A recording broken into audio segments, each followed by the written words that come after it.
নমস্কাৰ বন্ধু বান্ধৱীসকল, আজি গুৰুজনৰ তিথি। আমি গুৰুজনৰ তিথি দিনৰ ভাগত উদযাপন কৰিলোঁ।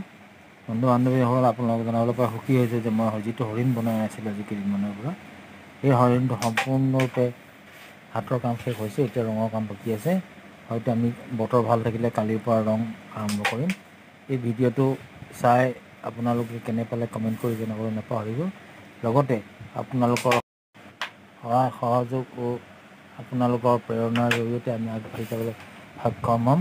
আপোনালোকে ছাপোৰ্ট কৰি যাব আৰু ছাবস্ক্ৰাইব কৰিবলৈ নাপাহৰিব চেনেলটো। এয়া বন্ধু বান্ধৱীসকল, এই নগাঘৰৰ এটা মূৰ বনাই থকা হৈছে, যিটো ইতিমধ্যে শুকোৱা নাই আৰু শুকালে বুলি ক'লে ইয়াৰ কাম সম্পূৰ্ণ হ'ব। লগতে ভাগিত এয়া অসুৰৰ মূৰ, ই মূৰ আমাৰ চব মিলাই বনাই আছে। বন্ধু বান্ধৱীসকল, এয়া হৈ গ'ল গৰুদ্ৰৰ নতুন মূৰ।